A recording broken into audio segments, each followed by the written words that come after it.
Friends, మొక్క మంచిగా పూత మీద ఉంది కదా, మన మునగ చెట్టు పూత మీద ఉండి మంచిగా కాయలు రావాలి, వచ్చిన కాయలు మంచిగా నిలబడాలి, మంచిగా ఉండాలంటే మొక్కకు కొన్ని పోషకాలు అయితే ఇవ్వాలి. ఆ పోషకాలను ఇస్తే మాత్రమే ఈ యొక్క పూతనైతే రాలిపోకుండా ఉంటుంది. అందుకోసం నేను ఈరోజు మొక్కకైతే నేను కాల్షియం ఇద్దాం అనుకుంటున్నాను. నేనైతే పుల్లటి మజ్జిగ ఇచ్చాను, ఈరోజు కాల్షియం ఇద్దాం అనుకుంటున్నాను. మొక్క ఎక్కడైతే ఉందో అక్కడ మట్టిలో వేసేసుకుందాము. మొక్కకు కావాల్సినటువంటి కాల్షియం అటువంటి పుష్కలంగానైతే అందుతుంది అనమాట. ఇదిగోండి, ఇలా మట్టిలో వేసేసుకుందాము. తర్వాత అంజీర్ మొక్క కూడా మంచిగా పూత మీద ఉంది, కాయలు కూడా మంచిగా వస్తున్నాయి.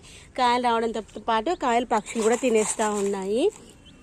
ఇంకా మంచిగా వచ్చిన కాయలు బలంగా రావాలి అంటే ఇదిగోండి, గుర్తుపెట్టుకోండి, ఈ యొక్క అంజీర్ మొక్క మాత్రం కాయలు ఎక్కువ రావాలి అంటే ఈ యొక్క కొమ్మకున్నటువంటి ఆకులు ఉంటాయి కదా, అవి వాడిపోయినప్పుడు కొంచెం ఎల్లోయిష్ కలర్లోకి వచ్చినప్పుడు ఆకులు అంతా కట్ చేయాలి.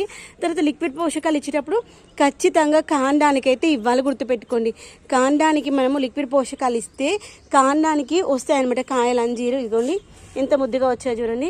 లాస్ట్ టైం అయితే ఇక్కడ కింద కూడా వచ్చిందనమాట. ఇదిగోండి అక్కడ కట్ చేశాను చూడండి, ఇదిగోండి ఈ ప్లేస్లో కూడా వచ్చిందనమాట కాయ. ఆ ప్లేస్లో కూడా కాయ వచ్చింది. అలా కింద పార్ట్ నుండి స్టార్ట్ అయిపోతాయి. ఇక చూడండి, ఇప్పుడు మనకి కాయలు అయితే మంచిగా వస్తున్నాయి. ఇలా కాయలు మంచిగా వచ్చేటువంటి స్టేజ్లో మనము మొక్కలకైతే లిక్విడ్ పోషకాలు మంచిగా పుష్కలంగా ఇస్తూ ఉండాలి. అప్పుడే మొక్కనైతే మంచిగా ఉంటుంది. ఇదిగోండి కాయలు, ఇదిగోండి అలా వాలిపోయింది. సరే, దానికి ఎలా సపోర్ట్ కావాలంటే అలా ఉంటుంది లేండి. సరే, ఈ యొక్క కట్టె పెట్టేసి వదిలేసాను.